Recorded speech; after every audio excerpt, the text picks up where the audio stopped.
Human food causes chaos in Interstellar Cafeteria. Welcome back to the channel, Interstellar Explorers. Today I've got a wild and hilarious story for you. Imagine being at school and suddenly having to deal with a new kid who's not just from another planet, but also from a species that could literally eat you. That's right. Today we're diving into the chaos that ensues when a human brings their lunch to a cafeteria full of prey species. Get ready for laughs, surprises, and maybe even a tear or two, as I share my unforgettable experience with my human friend Aris.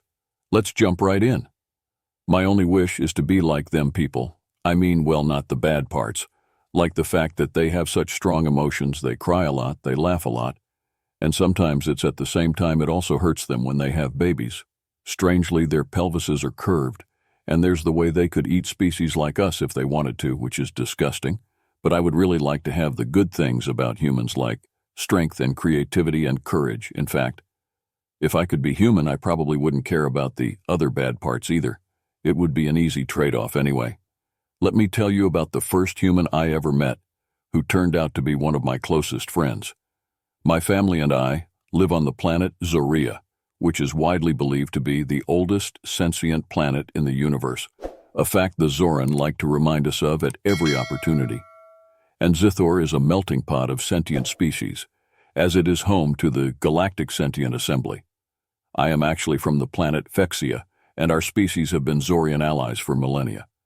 My parents were mid-level civil servants working as clerks for the Galactic Sentient Assembly. They both had the same job, the same personality, the same boring friends, everything. For me, their lives sucked. I was about 16 standard years old, and similar to humans, it was Flaxian adolescence. I was bored with school, bored with life, and just plain bored I was living a boring, plant-based, prey species existence. I needed something fun to happen. It was around this time that a new kid started at school. His name was Aris, and he was human. The news of his arrival spread like wildfire. There was a special meeting and everything. All our parents were informed and invited to make any requests or even protests. It was a big deal. A predatory human was coming to our school. The adults were petrified, the kids were excited. We were going to have a real live human at school. Hoo-ho! And then came the news. I was his buddy. My parents nearly pissed themselves. How they finally came around when I told them that I would have a Zorian guard with me until it was confirmed that the boy was safe. You can never be too sure with their kind. The school thought now I have to explain that my school was a bit strange because it was a stellar academy. That school speak for an expensive elite interspecies school for the children of ambassadors and royal families. Now my family isn't in that league, but they mix with people who are, so my dad's boss got me in. And long story short, most of the kids there are snobby and cliquish, and I don't really like a lot of them, but the upside is that Principal Varian loves me because there are very few normal kids in his school. And I'm one of them. AI's first day. I will never forget it as long as I live. I arrived early at 11 a.m. to be ready for the 11:30 a.m. start.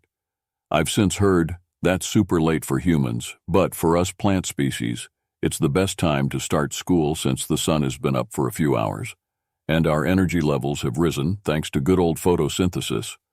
His transporter swept in at 11:15, and my principal were there with me to meet him. The other kids were already in class.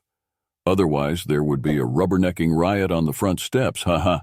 He got out of the van all by himself, no parents, no escort. Nothing, as if he had been there forever. That guy. I thought I had seen humans from a distance and heard my parents talk about them, since they dealt with them at work. But I had never seen one up close. His skin was smooth and light, and he showed me his terrible teeth as he approached. Then he saw my face and quickly hid them behind his lips, as if he realized he was scaring me, which he was. "Hello," Aris said. "Director Varan." "Hello, Sir," Aris replied, hiding his disgusting teeth. "Good to have you here." Varian continued. "This is your study buddy, Kellen. He will show you around and help you learn how we do things here." "Thank you," Aris said. "Nice to meet you, Kellen," he said, and turned to look at me. "Well, Florax and are a plant-based species. As I said, we are genetically similar to Terran bamboo. That means, yeah, I'm tall and thin, pretty flexible, and I'm pretty damn tough. So when Aris looked at me, he looked up because I'm 9 feet tall. Ha, that surprised you, didn't it?" Aris tried hard to hide his teeth and stared at me. I let him drink in my magnificence and then said, "Well, you're damn short and weird-looking. Even for a human, big mistake." He threw his head back and laughed like a drain pipe. He slapped his legs with his arms and bent over. Principal Varian flipped out and ran into the building. The Zorian guard stood rooted to the spot, not knowing what to do. I just stared at Aris, especially his arms and legs, and realized that this was a species that could crush us all. If it felt like it, see the thing is humans have muscles and hard, almost unbreakable bones. They also have a massive BMI compared to us. They are just plain heavy and strong and scary. They have scary sharp teeth, they eat plants and meat. They can think super fast, make decisions at the speed of light, and fight things with whatever they have around them or nothing, just their bare hands. But I stood my ground. I forced myself to do the Florax inversion of a fake smile and waited for him to calm down. "Good one, man," he said, slapping me on the back. I almost broke in half, but I stayed upright, man. "Have you been here long, Aris, on Zoria?" I wanted him to know that he should tone it down, or he would continue to freak us all out. "No, I just got here 2 days ago." He said, "It's the first real stellar academy I've been to." "Are you Flaxian?" "Yeah, almost. I'm Flaxian." Cool. Aris nodded. He looked around and said, "Where's the principal?" About that time, Principal Varian reappeared, holding a large book H in front of him. Oh my God. He's using it as a shield. I thought hilarious. Come in, boys, Principal," Varian said, his voice wavering. "Class is about to start." "And okay," Aris said, "lead the way." Kellen, we walked up the school steps and I pushed open one of the double doors. Aris tried to push the other one, but when he pushed it, it flew off its hinges and landed 6 feet down the hallway. "Crap," he said. "I'm sorry, sir." Sir Principal Varian had run off again. The guard had left as well. It was just me and Aris against the world. "Please let the school stand at the end of the day," I thought, going crazy inside. I bit the bullet. "Okay, man, we need to have a serious talk here." "Yeah." Aris said, "It's a bit strange how he keeps leaving." "Well, Aris, the thing is, you're scary." "What?" he said. "Aris, you're human." I said simply. "No kidding," he said sarcastically.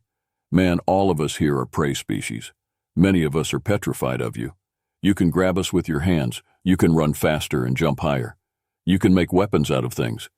You can swim in water. You can, eat us." I hit a nerve with that last remark. Ice's face fell and he looked away. "Yeah, well, me and my family, we not like that. You have to get to know us. Give us a chance." His voice trailed off.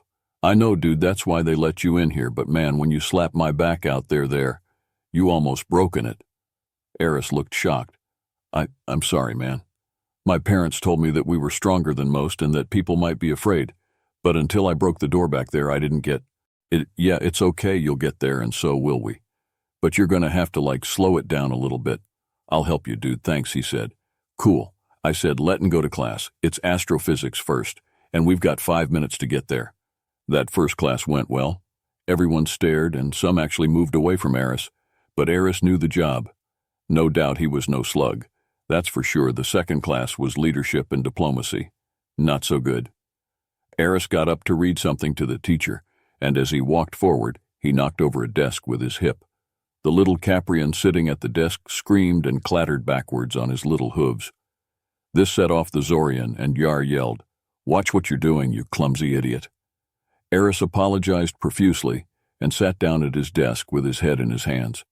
But in the next class, things started to look up. It was physical training. We had to pair up. Of course, I had to go with Aris. I was his buddy, but no one else would do it anyway. We had a special uniform depending on our species, but Ais's was way too small.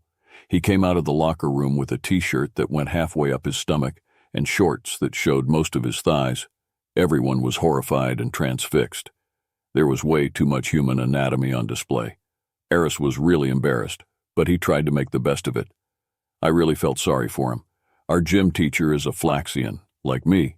She's 3 feet tall and really strong in our pairs. We had to take weights and move them across the room as fast as we could. Aris picked up the whole bucket of weights in one go, so we won. Then we had to climb up a rope and cross a rock wall. AIS got up and down the rope in 10 seconds. Then he climbed the rock wall like a spider, his body flat on the surface, constantly moving. We won that too. Next, he threw a medicine ball so far that it bounced off the gym wall and almost hit the same capron again. When we did the reaction time test, AIS caught every single ball that came out of the machine. He even jumped over 6 feet to catch one in the air, landed on the hard floor and hit his head. And he stood up and acted as if nothing had happened. He did all this with hardly any clothes on his scary, muscular human physique on display. For the whole class to see, it was freaking awesome. At the end of the class, our teacher stood in stunned silence, staring at Aris. "How old are you, Aris?" she asked. "I'm 16, he said. "When do human males reach adulthood?" About 25. "Maybe," Aris said. My teacher mouth fell open. "You mean you're getting faster and stronger, well?" "Yes, ma'am," he said simply, shrugging his shoulders. "I'm hungry now. Isn't it lunchtime?" We walked slowly to the cafeteria. After changing from PT, Aris was wearing his normal clothes and obviously felt much more comfortable. We sat down in the cafeteria, a group of kids from all over the universe, all thrown together in this crazy school. I got out my food, which was sugary liquids in the form of a shake, which is what we mostly eat. Aris took out his food, which was a steak sandwich. Immediately, every prey sentient in the room could smell the meat. It's hard to explain what that's like for a prey species. It's a horrible, hypnotic, sickening feeling that hits you in the middle of your gut. Or xylem and phlegm. Some kids ran out of the room, some just moved quickly away. One kid dropped his food all over the floor, and several species just screamed, "Jar." Actually, PE, eat himself. AIS sat perfectly still. The steak sandwich in the middle of the bite, meat and bread flapping in the breeze, dude. I almost yelled, "You can't eat that here." AIS actually drooled because the sandwich was almost in his mouth. Then he quickly wrapped it up and ran out of the room so fast that he slammed into the lunchroom door. And yes, he broke that door too. I found him about 10 minutes later, sitting on the front steps of the school. He had his communication device out, and his cheeks were wet. He wiped his face with his hand and looked at me for a long time. "Kellen, I don't think this place is for me," he began. "Aris," I said, "this is your first day in a new school. You're human, and no one else here is. When I started here, I was the only Flaxian child. A Zorian pushed me. And because I'm so tall, I hit my head on the top of the door frame. Yes, but you are a prey species. We're different, you know." "I know, man, but it's really good that you're here. You have brains, you're damn strong and fast. You're funny, but don't drive very, and crazy with all that knee slapping again." Aris managed to smile. His disgusting teeth gleamed in the sun, but they didn't scare me as much this time. "We just have to get used to you. You can't run away from it, dude. No matter where you go in this universe, all of us will be there, and we can't run away from you. Well, for starters, you would catch us and then probably eat us." Aris threw his head back and laughed again, and this time I really joined in. And that's the story of how Aris and his steak sandwich turned our Interstellar Cafeteria upside down. It was a day filled with unexpected challenges, but it also marked the beginning of an incredible friendship. Despite our differences, Aris taught us a lot about courage, strength, and the importance of understanding one another.